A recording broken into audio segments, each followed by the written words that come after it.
Bienvenidos a todos a nuestro programa Agenda País, un programa del Senado Consultivo de la Universidad Tecnológica de El Salvador, un programa que tiene como finalidad presentar propuestas, presentar ideas a las principales problemáticas que vive nuestro país.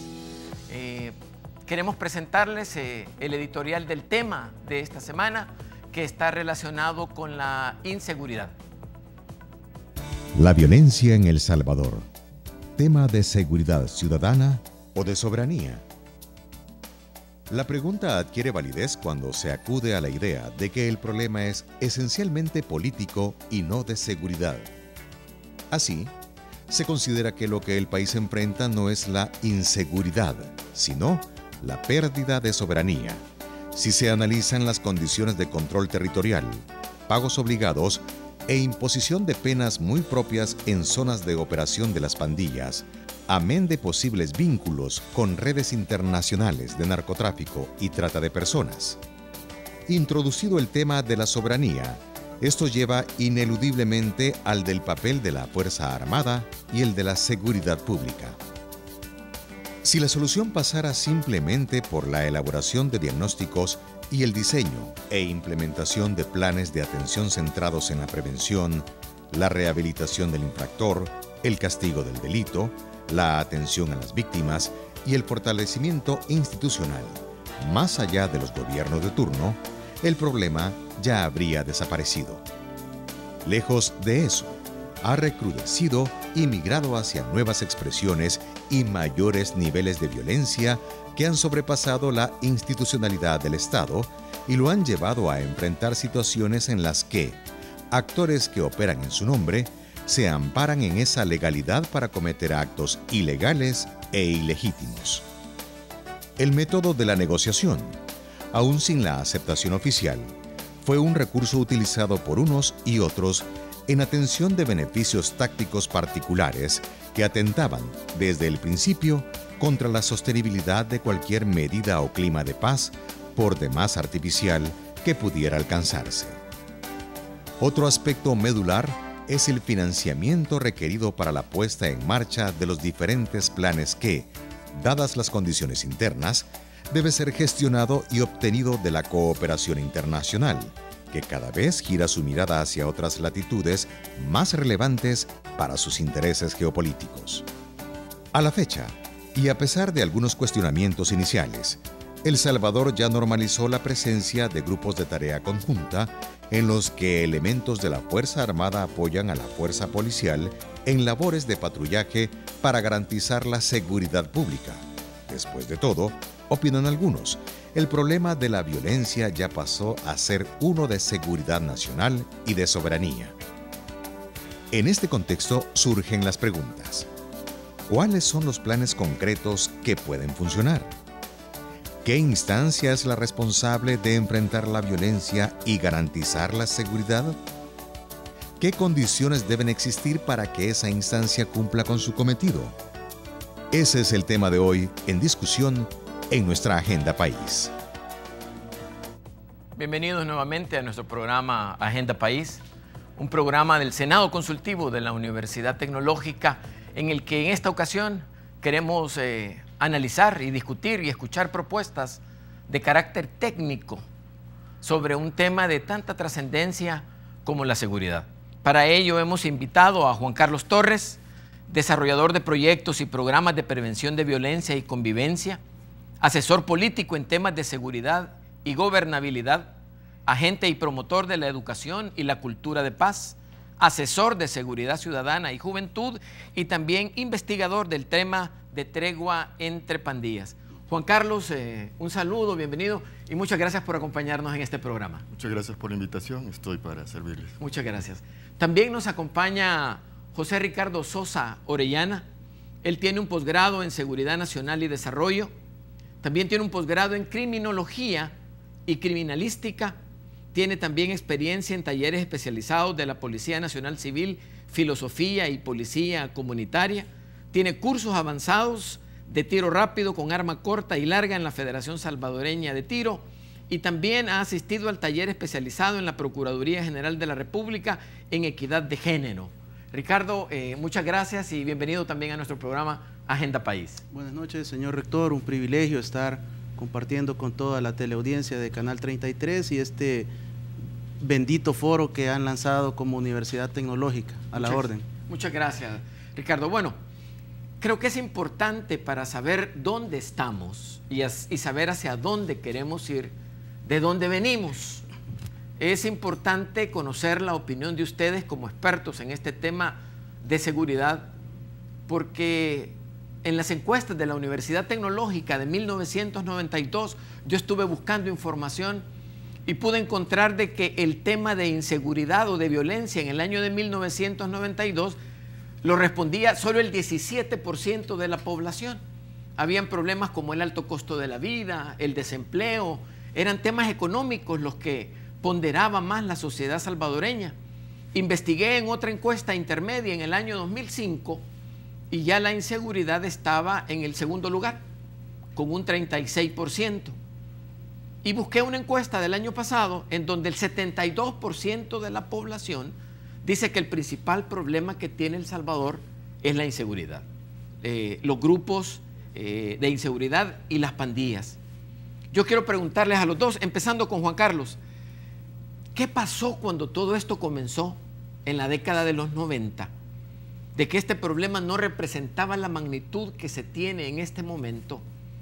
¿Qué no se hizo o qué no se hizo bien para que este tema de inseguridad tomara las dimensiones que tiene actualmente? Bueno, yo creo que si nos remontamos hasta esa fecha, uno de los principales problemas fue que los acuerdos de paz no fue un diálogo donde todas las familias quedaron conformes, fue una negociación. Se negoció la paz, por tanto, había unos conflictos sin resolver. Y estos conflictos sin resolver comenzaron a escalar a niveles de violencia y de abandono también del Estado. El Estado, una vez terminó la guerra, se retiró del territorio y entonces abandonó las comunidades, los municipios y los dejó a merced de cualquier grupo. Y usted sabe que un espacio que quede abandonado siempre va a ser ocupado por otro. Ricardo, ¿cuál es su opinión al respecto?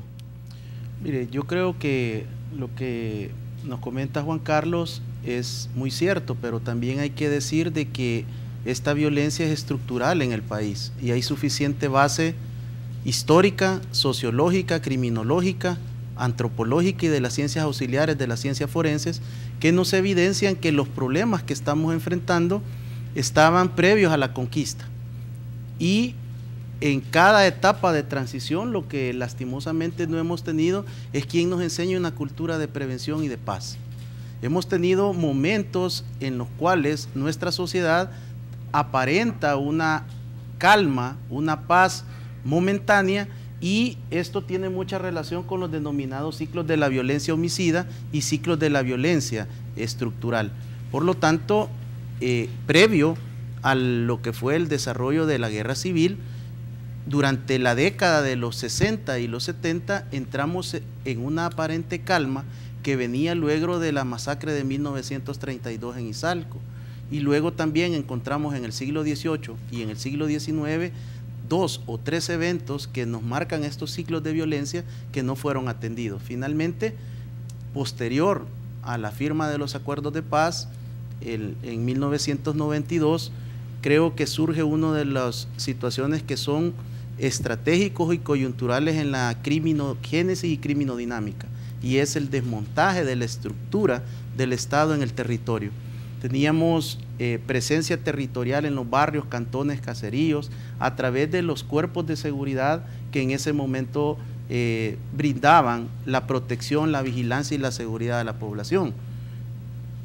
No se descarta también que hubo excesos, algunas violaciones a los derechos humanos, pero creo que el modelo, cuando se firman los acuerdos de paz, no se considera el modelo salvadoreño, sino que se trae al país un modelo de Policía Nacional Civil cuyos orígenes prácticamente fue un copy-paste de la legislación española y chilena, lo cual sacaba de la coyuntura social cuando se vislumbraba que el policía iba a llegar a trabajar 8 horas en una camioneta último modelo con su ropa civil iba a llegar a una delegación perfectamente equipada, el policía se iba a equipar, iba a saludar a la población y iba a estar próxima a esa comunidad. En la práctica, esos esfuerzos realmente se vinieron abajo, y también hay que decir, a pesar del reconocimiento que hay que hacerle a los firmantes de los acuerdos de paz,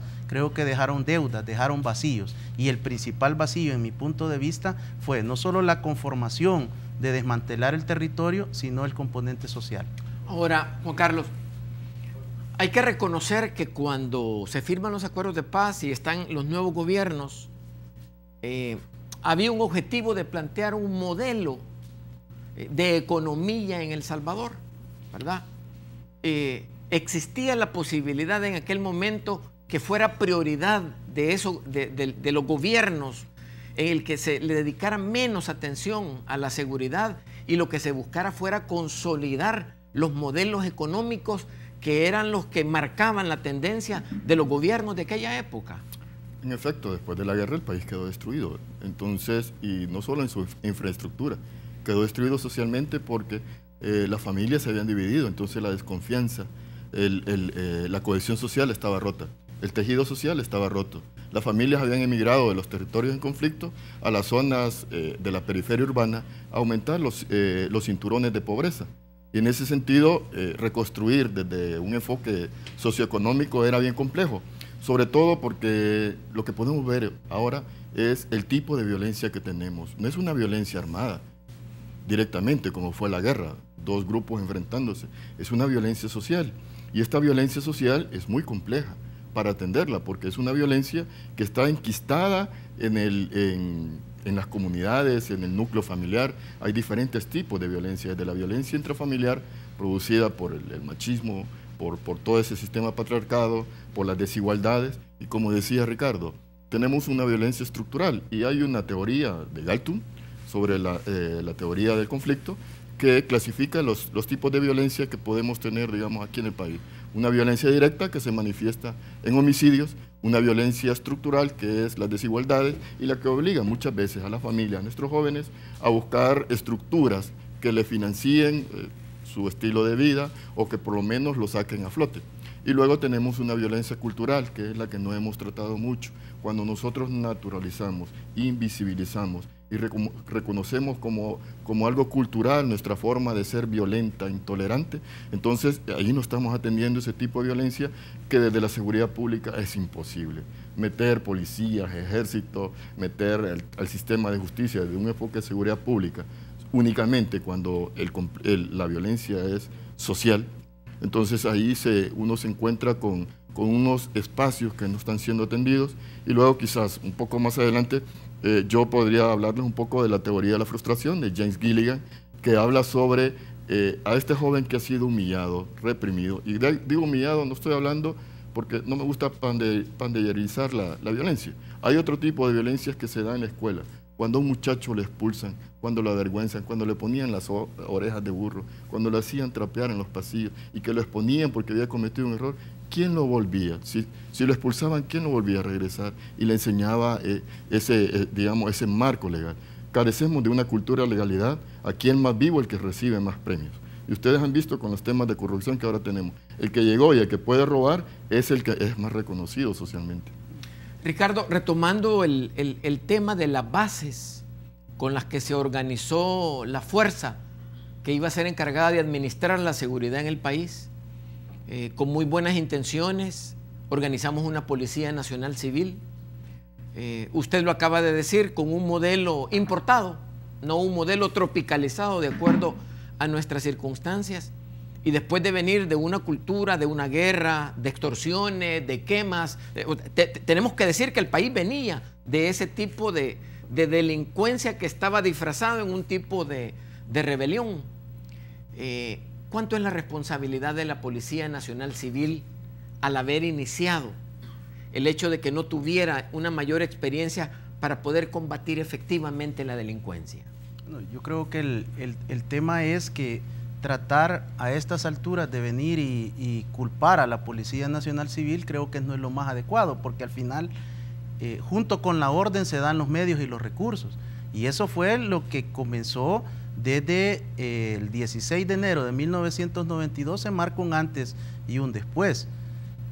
Las fuerzas de seguridad que tenían el control territorial abandonan el territorio y básicamente de las 17 horas a las 6 de la mañana del día siguiente el país quedaba a la merced de la delincuencia y del crimen.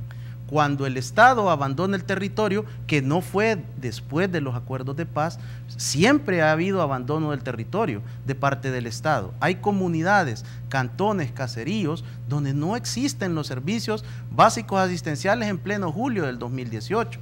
Lo que sucedió en ese sentido es el hecho de que en 1992 se firma la paz y todo era el boom del desarrollo, el boom de la reconstrucción, el boom del crecimiento económico, y de hecho se dio per se por un movimiento natural. Si ya no había violencia, si ya no había crimen evidente en la calle, se podía posicionar al país en su lanzamiento económico. Pero el mismo presidente que firmó la paz ese 16 de enero de 1992 fue el mismo que firmó el decreto para que la Fuerza Armada en menos de un año estuviera nuevamente en la calle. Y esa presencia que el artículo 168, ordinal número 12 de nuestra Constitución, le da la facultad al señor presidente de la República como comandante general de la Fuerza Armada para utilizar excepcionalmente a la Fuerza Armada en tareas de seguridad pública, se ha mantenido desde 1993 al 2018. Y no solo eso, en el decreto que se generó en septiembre del 2009, esa fuerza se incrementó de aproximadamente 8.000 hombres a 16.000 hombres que en este momento están en tareas de apoyo a la seguridad. La Policía Nacional Civil hay que apoyarla, hay que fortalecerla, hay que brindarle un presupuesto adecuado, hay que revisar el tema de los roles de servicio. Aquí generamos una condición de una policía de 8 horas y el crimen organizado, las pandillas y la delincuencia común trabajan 24 horas. Debemos de revisar, hacer una revisión y nosotros los salvadoreños tomar una decisión. Se debe de trabajar también en el tema de la currícula, porque nosotros preparamos una currícula en la Academia Nacional de Seguridad Pública para una Policía Nacional Civil en tiempo de paz. Pero lo que hemos encontrado en 26 años es una mutación del crimen organizado, de la delincuencia y con los nuevos actores no estatales, las pandillas. Bueno, hemos intentado en este primer bloque tener alguna pauta que nos dé referencia desde dónde venimos con este tema de la delincuencia. En el siguiente bloque vamos a conversar cómo la delincuencia es administrada, ¿verdad?, combatida desde las diferentes instituciones del gobierno, cómo se relacionan, cuál es su eficacia y si efectivamente existe un liderazgo que integre todas estas instituciones que están investidas para combatir la inseguridad.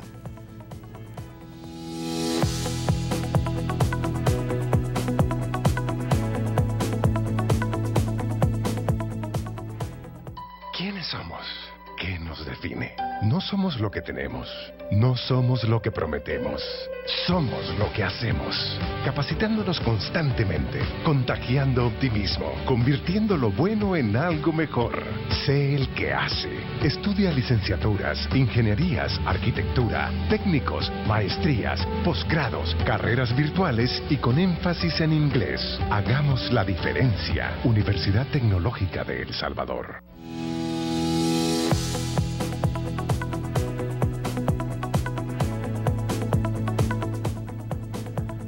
Muy bien, estimados televidentes, continuamos con el análisis del tema de la inseguridad. En este segundo bloque queremos conversar con nuestros invitados acerca de las consecuencias de la inseguridad. Quisiera, amigos, que conversáramos acerca de la plenitud del sistema judicial, ¿verdad? ¿Cómo se integra? Se habla de que el 71% de los hechos delictivos no son reportados y que entonces las estadísticas que nosotros tenemos no tienen la magnitud que realmente tiene el problema de inseguridad. Se habla también que es menos del 10% de los casos que llegan al sistema judicial que se cierran y se terminan, se judicializan con condenas. y que muchas veces la Fiscalía trata de descargar la responsabilidad en la Policía Nacional Civil o en los jueces, en fin, se pasan las pelotas. Quizás aquí la pregunta es, ¿quién debe de tener el liderazgo para administrar todas estas instancias de tal manera de que se puedan integrar y no sean esfuerzos aislados, que es lo que está sucediendo ahora? Una institución recibe presupuesto por un lado, otra institución recibe por otro lado, una dice que es insuficiente, para algunas se ponen impuestos y no se dan los resultados de esos impuestos, pero aquí es importante que alguien sepa integrar todas estas unidades para que haya un solo concepto, que el objetivo sea integral, trascendental, ¿verdad? Que pase en todas las instituciones de manera que sea efectiva. Entonces, repito la pregunta, ¿quién debe de tener el liderazgo en la agrupación de las instituciones para el combate a la inseguridad? Bueno, aquí hay dos cosas. El liderazgo, es decir, quién marca el ritmo sobre la seguridad. Y hemos tenido, quizás yo voy a hacer un pequeño paréntesis ahí, sobre las respuestas que el Estado ha dado a los temas de inseguridad. Voy a partir de Francisco Flores y su plan Mano Dura. En los tiempos de Francisco Flores y el plan Mano Dura que se lanzó aquí en la DINA, ya estaba el Consejo Nacional de Seguridad Pública liderado por don Salvador Samayoa, ya medio se comenzaba a trabajar en el territorio en temas de prevención. Yo llegué en el 2003, por cierto. Pero entonces cuando se lanzó este plan, se estaba respondiendo al vandalismo que estaban generando los pequeños grupos de pandillas que estaban afincados, que estaban desagregados en las comunidades de extrema pobreza o en los cinturones de pobreza de la capital. Entonces, este plan Mano Dura que se lanzó fue para agarrar a aquellas redadas de jóvenes, identificarlos, porque no se tenía registro de ellos. Entonces, básicamente, así como entraban, así salían, nomás que les tomaban fotos y les tomaban algún tipo de registro. Luego, con el presidente Saca y su plan Super Mano Dura, también no se habló mucho del plan Super Mano Amiga, que era más que todo donde se comenzaron a trabajar de lleno en las comunidades, sobre todo con el enfoque de seguridad situacional, a mejorar y habilitar los espacios de convivencia, las canchas iluminadas, las canchas de fútbol, y se comenzó a trabajar levemente en la organización comunitaria para recuperar el tema de la seguridad ciudadana.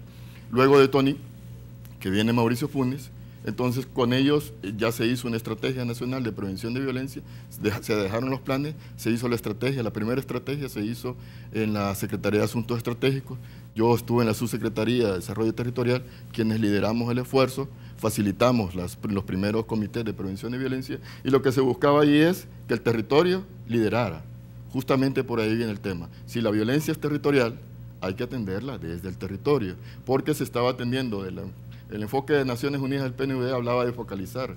Sí, pero ¿qué tan focalizado va a estar ante la demanda de la inseguridad? Y en ese sentido, con la estrategia lo que se buscó es organizar, articular y coordinar para abandonar un poco aquel proyectitis que traíamos. Cada proyecto entraba al territorio de los municipios por su lado, ni siquiera pasaban a saludar al alcalde. Llegaban, hacían su proyecto, se iban, ejecutaban y se iban, y al final ¿a quién le quedaba de responsable esa continuidad? Entonces, estos han demostrado con estadística de que realmente las condiciones no cambiaron. Si en su momento habían programas de intervención, sí, pero ¿quién los monitoreaba? ¿Quién los lideraba? Y al final, con el presidente Serén, se hizo una estrategia, más que todo, ahí no fue estrategia, se ha hecho como, bueno, es una estrategia de recuperación de los centros penales, porque después de la tregua vieron a dónde estaba el control, ¿verdad?, de la delincuencia, y entonces quisieron rescatar. Pero un liderazgo, una institución rectora, nos ha hecho falta que el Ministerio de Justicia tome el liderazgo. Es decir, hay una política nacional de seguridad y convivencia, hay un consejo, pero como yo he criticado mucho, el consejo es una mezcla, una ensalada de muchos actores, pero no terminan. Es como agarrar la seguridad ciudadana, la seguridad humana, y decir que con eso vamos a combatir todo. La seguridad humana es un gran paraguas donde todos caben, y así ha sido este tipo de intervenciones. No hay un liderazgo ahí que muestre realmente que las intervenciones, y yo he seguido puntualmente los municipios, los 50 priorizados, y cuando he cuestionado a dónde están los resultados, cómo ha bajado ese municipio sus niveles de violencia, entonces la respuesta ha sido, no, es que no estamos en todo el municipio, estamos en unas comunidades, entonces no estamos atendiendo realmente lo que estamos ofreciendo. Antes de que Ricardo no, me conteste, tengo unos datos que yo creo que son importantes. En 1999 los homicidios eran 2.270, en el 2004 2.933. Eso fue en el plan Mano Dura del expresidente Francisco Flores. Luego en el plan Super Mano Dura de Elías Antonio Saca pasó de 2.933 a 4.382. Si tenemos tiempo, yo esperaría que habláramos un poco de la tregua, pero yo recuerdo que el actual presidente de la República dijo: yo me voy a colocar al frente de este tema, yo voy a liderar el proyecto de lucha contra la inseguridad. ¿Se ha dado eso, Ricardo? Yo creo que el discurso de toma de posesión del señor presidente de la República, Salvador Sánchez Serén, ha quedado muy distante de la población, y él no solo habló de ponerse al frente, habló del Sistema Nacional de Seguridad, algo que generó mucha expectativa, confianza, y que vislumbraba un futuro que pudiera establecer las bases de un nuevo modelo de seguridad pública y ciudadana, lo cual no se dio en la práctica. Yo creo que, hablando de liderazgo, le corresponde al señor presidente de la República, al actual y al futuro, porque ya no podemos hablar del pasado. ¿Por qué no, cuando hablamos del tema estadístico, que es importante la prevención situacional del delito, pero también la configuración espacial del crimen en el país? En el gobierno del expresidente Francisco Flores, el promedio de homicidios en ese quinquenio fue de 5 diarios. En el promedio del expresidente Elías Antonio Saca, 9.8. En el quinquenio del expresidente Mauricio Funes fue 9.5, con el asterisco de los 18 meses de la tregua.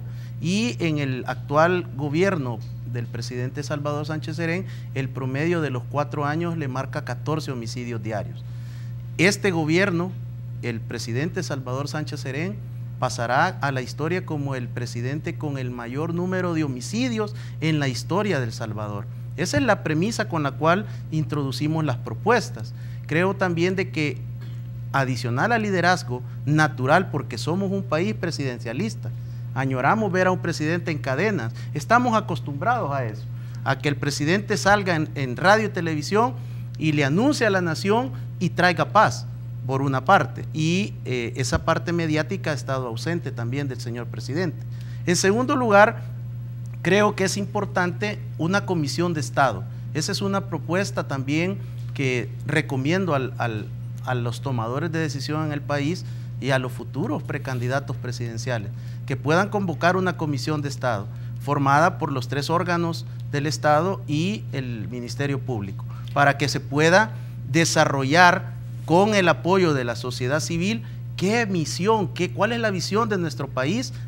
Recomendaría a 20 años, que tomemos como base el Plan 2030, que se extiende de esta visión de país a través de Naciones Unidas, pero que también incorporemos las convenciones que tienen que ver con el medio ambiente y los delitos cibernéticos que están en boga, que suceden. Una vez establezcamos esa visión del país que queremos dentro de los próximos 20 años, lo siguiente tiene que ver ya no solo con liderazgo, tiene que ver con un instrumento legal. Necesitamos una ley de seguridad nacional. En esta ley de seguridad nacional, la propuesta es que se incluya no solo el tema de la seguridad, la política criminal, el desarrollo por primera vez de una política criminológica que está ausente en el país, y por otra parte también incluir el tema del desarrollo.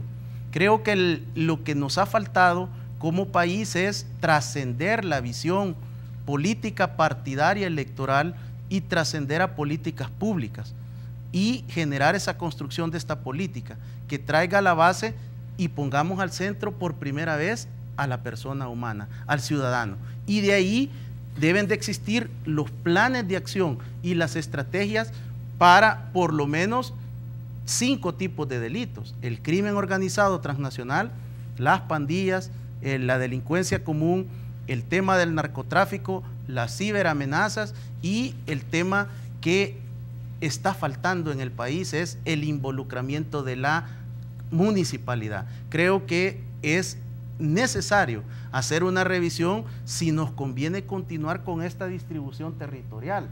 En mi pensamiento creo que debería de revisarse, porque tenemos un territorio pequeño y habitamos mucho, una característica antropológica de los salvadoreños. Muy bien.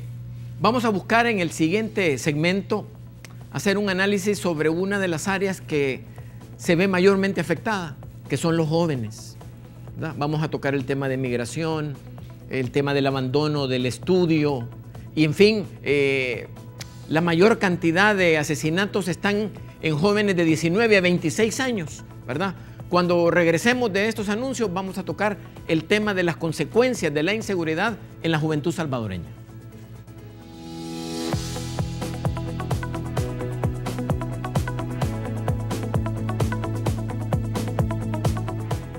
¿Quiénes somos?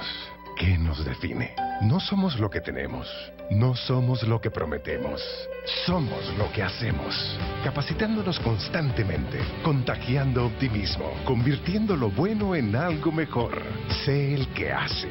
Estudia licenciaturas, ingenierías, arquitectura, técnicos, maestrías, posgrados, carreras virtuales y con énfasis en inglés. Hagamos la diferencia. Universidad Tecnológica de El Salvador.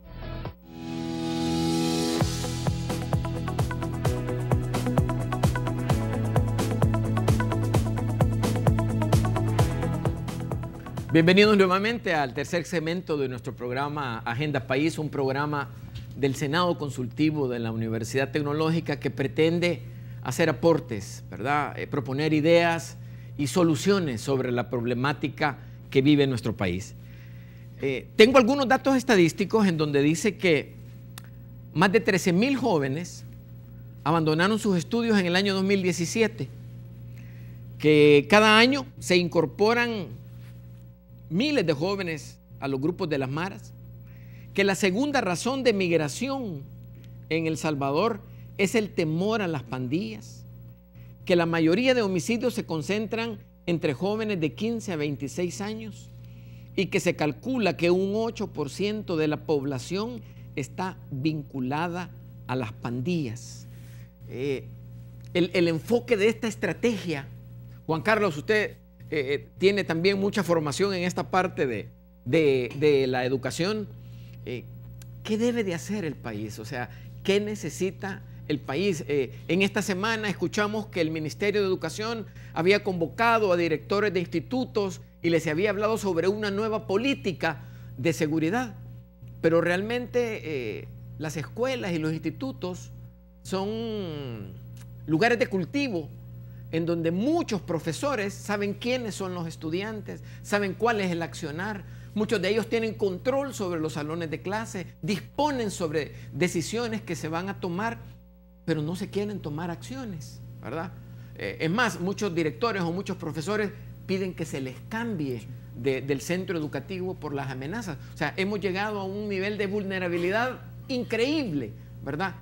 ¿Qué es la estrategia para con los jóvenes de tal manera que ellos no pierdan la esperanza de que en este país se puede tener un futuro con dignidad, que se puede desarrollar y que se puede tener una cultura y una convivencia, me decía usted anteriormente, de seguridad y de paz en nuestro país?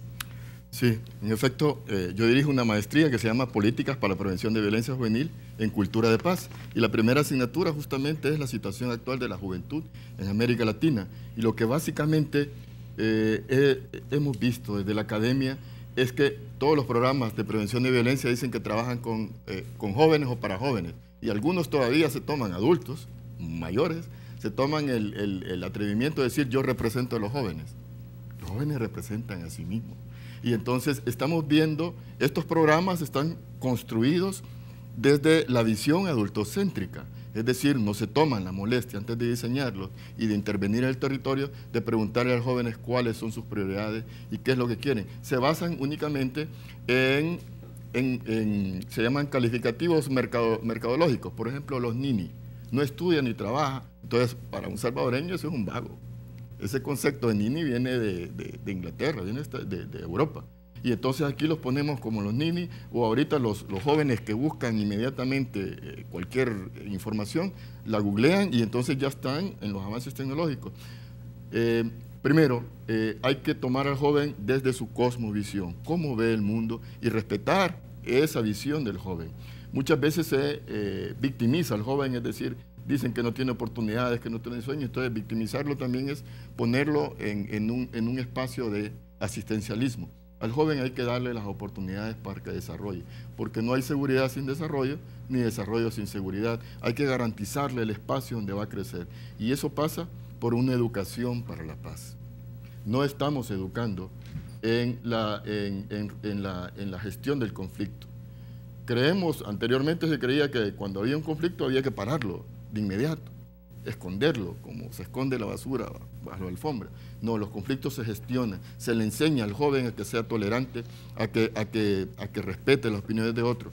Y yo les digo que también están fallando nuestros programas de prevención y atención a los jóvenes, es porque ese mismo enfoque adultocéntrico se ha basado también en algo que se llama el enfoque ecológico de prevención de violencia. Y en el enfoque ecológico de prevención de violencia, uno atiende de forma personal, interpersonal, es decir, las relaciones de pares, las relaciones del joven en la familia, en la comunidad y con su municipio, con su territorio. Pero este enfoque tiene como parte entre los factores que se atienden, los factores de riesgo y los factores de prevención, y antes el centro escolar se consideraba un factor de prevención, es decir, el papá, la mamá, cuando sabían que su hijo estaba en el centro escolar, se desatendían porque pensaban que ahí solo iban a encontrar cosas buenas. Realmente no tenemos así. Así como el Estado ha abandonado los territorios, también el Ministerio en algunos casos abandonó esa atención y acompañamiento de los docentes. Hay docentes que han perdido la autoridad. Llega el muchacho que está más ligado a la delincuencia y le dice, póngame 8. Y me decía, yo atiendo esos tipos, digamos, en la consejería con los docentes, y les digo yo, ¿y usted qué hizo cuando un muchacho? Yo le puse, porque yo ya tengo mi vida hecha, y este muchacho no va a llegar lejos.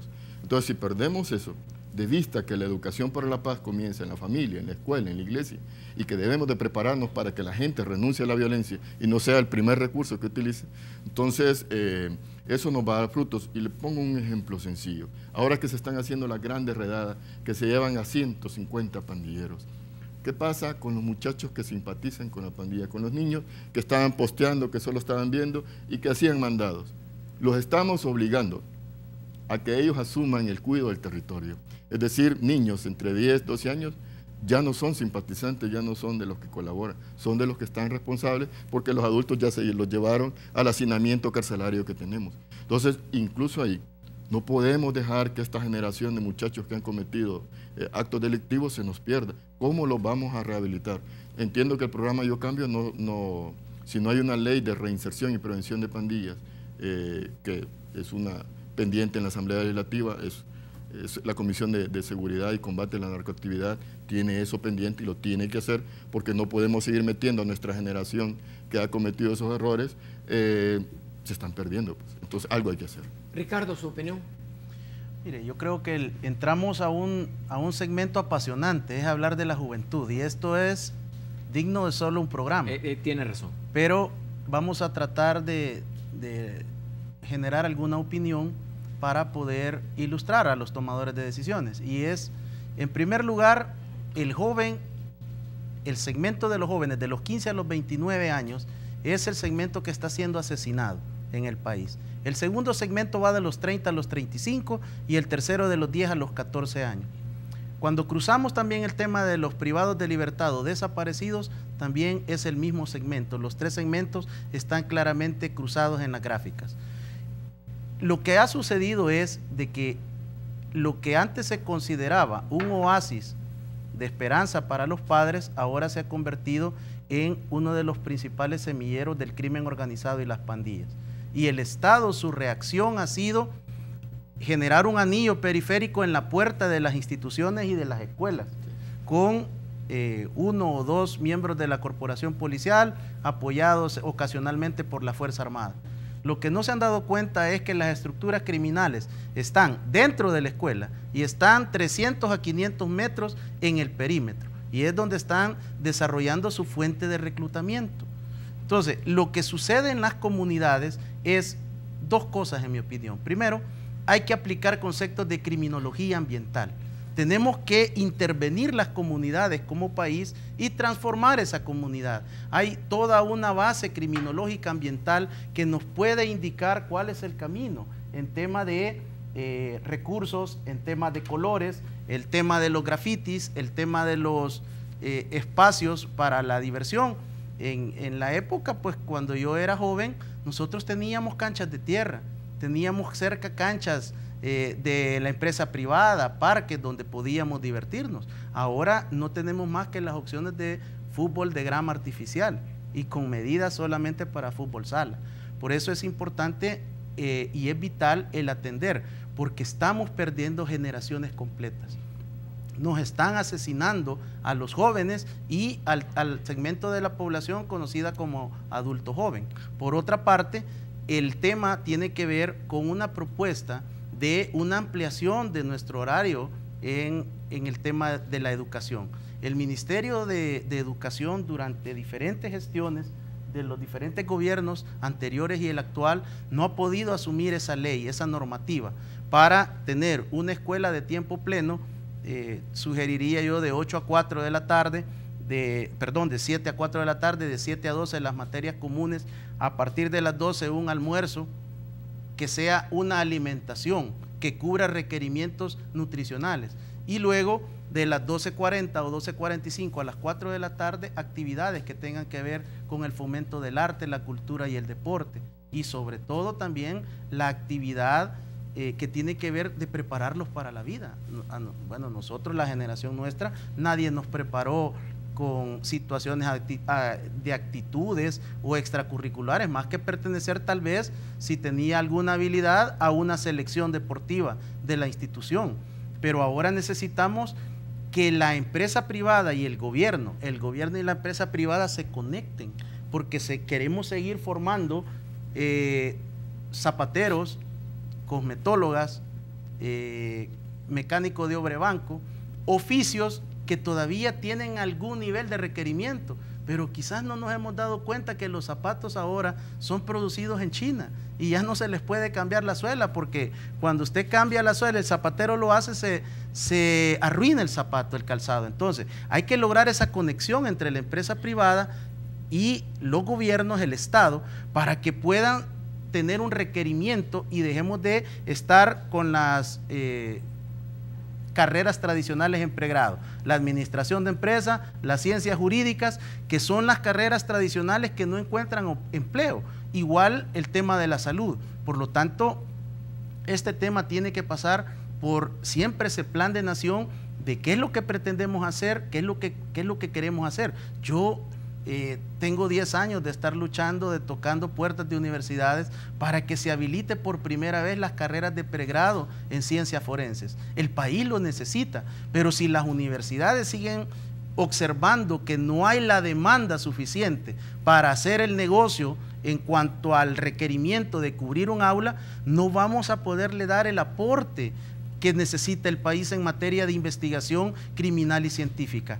El 11% de los investigadores de la Policía Nacional Civil únicamente son los que tienen alguna carrera de nivel en pregrado. Por lo tanto, si no avanzamos en el tema de la criminología, criminalística y medicina legal, muy poco vamos a hacer para fortalecer la investigación científica. Y lo más importante, doctor, las pandillas, los líderes, los cabecillas de estas estructuras son los nuevos referentes de la juventud.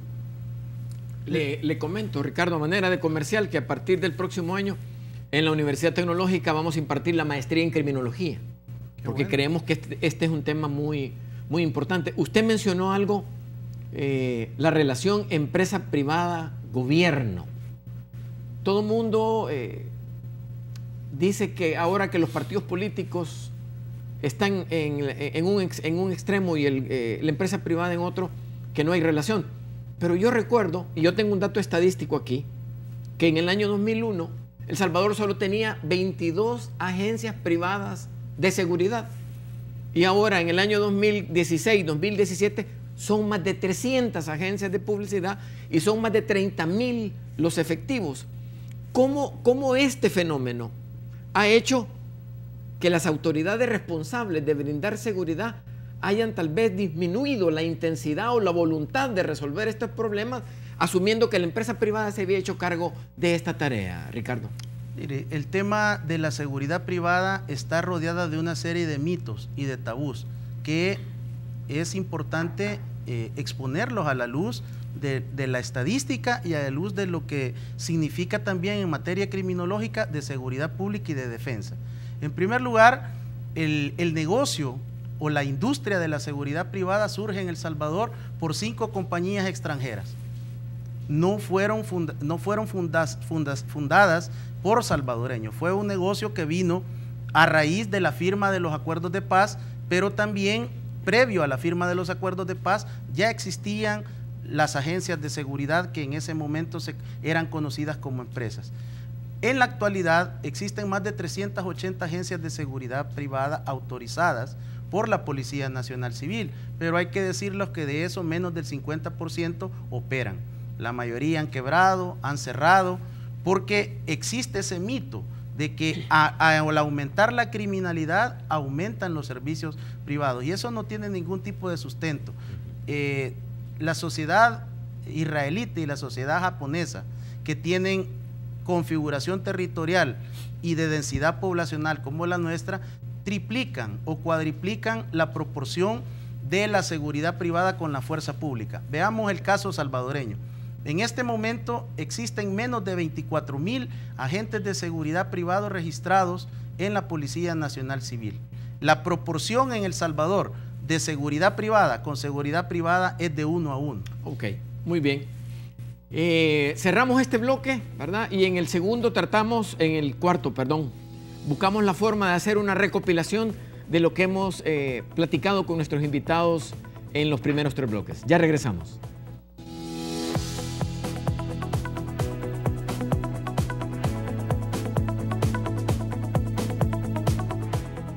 ¿Quiénes somos? ¿Qué nos define? No somos lo que tenemos, no somos lo que prometemos, somos lo que hacemos, capacitándonos constantemente, contagiando optimismo, convirtiendo lo bueno en algo mejor. Sé el que hace. Estudia licenciaturas, ingenierías, arquitectura, técnicos, maestrías, posgrados, carreras virtuales y con énfasis en inglés. Hagamos la diferencia. Universidad Tecnológica de El Salvador. Gramática al día. Sea bienvenido a Gramática al Día, el espacio que promueve el buen uso de la lengua española. El tema de hoy, la voz abocar. La voz abocar con B labial es un verbo transitivo que significa conducir a alguien a un determinado lugar o situación. Visitar su lugar natal la abocó a un estado de alegría. En Colombia se usa también como nombre o sustantivo en el sentido de acometer algo.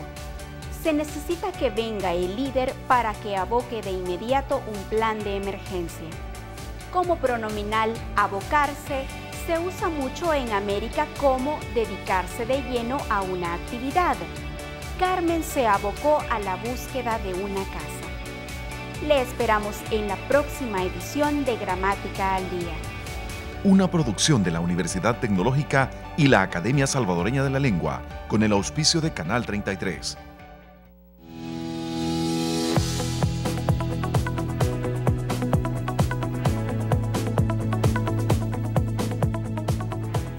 Muy bien, amigos televidentes, estamos en el último bloque. Queremos hacer un resumen de lo que ha sido nuestro programa. Evidentemente necesitamos más programas, esa fue la conclusión que tuvimos con nuestros invitados, que este tema es tan importante y de tanta magnitud que siempre hay puntos que no se pueden tocar, ¿verdad? Creo que de lo que nos han expresado nuestros invitados, la política de seguridad nacional es sumamente importante, ¿verdad? O sea, el país realmente necesita una política integral para combatir la delincuencia. Se ha hablado también de la ley de reinserción de pandillas, ¿verdad? Que es un tema que no se quiere afrontar porque hay algunos proyectos que están en la Asamblea Legislativa, pero que por diferentes razones y más que todo políticas no convergen en la necesidad y la relevancia que tiene nuestro país de encontrar una seguridad, una paz y una tranquilidad Hemos hablado también de los jóvenes, ¿verdad? Que los jóvenes necesitan una mayor y mejor educación en el tema del conflicto. Sabemos que es difícil, los jóvenes que viven en los municipios y en las comunidades que territorialmente están dominadas por las pandillas, pero nosotros tenemos que empezar, no podemos dejar vencernos, no podemos dejar de confiar en que este es un problema que realmente tiene solución. El problema es que se lo dejemos solo al gobierno.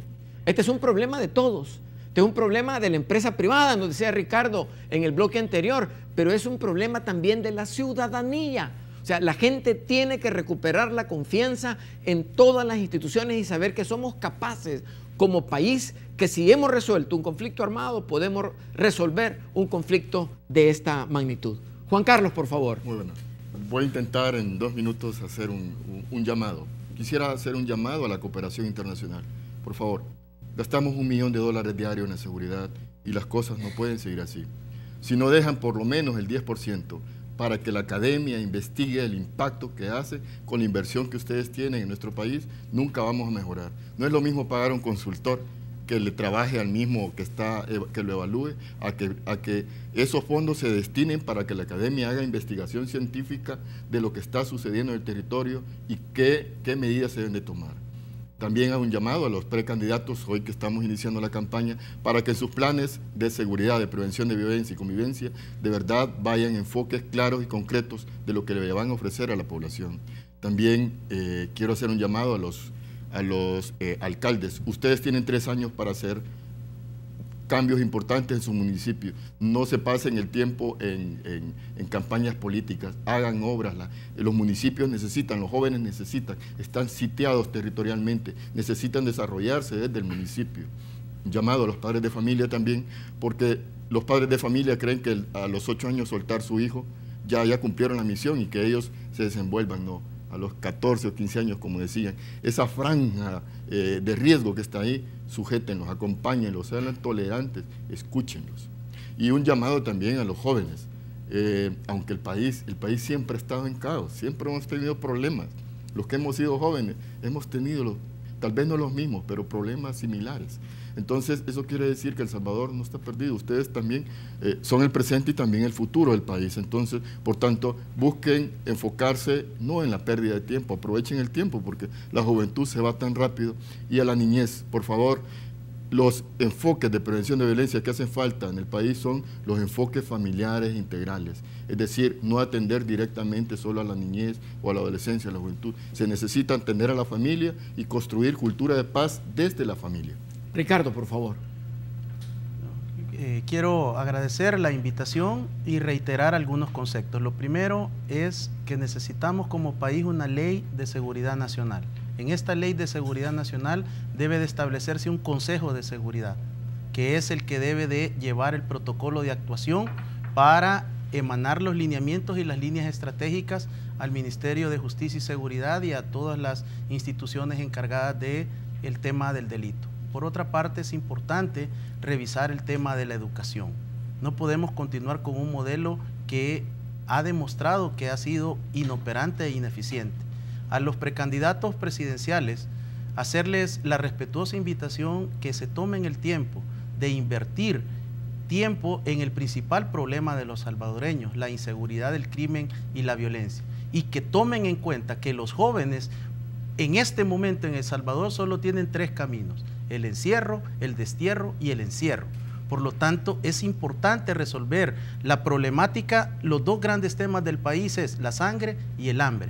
Por otra parte, también las municipalidades deben de generar una mayor competencia y protagonismo. ¿A dónde están los gobernadores, que son el enlace entre el Ejecutivo y la municipalidad? Necesitamos transformar el territorio y esto lo tienen que hacer con la ayuda del gobierno central, con la comunidad, para impactar e incidir en la comunidad, una comunidad que presenta un ambiente que no favorezca el cometimiento del delito, va a bajar el estímulo del criminal. Así que creo que también es importante trabajar el tema de la cultura de paz, de la prevención y finalmente fortalecer a la Fiscalía General de la República, que ha sido diseñada para perder.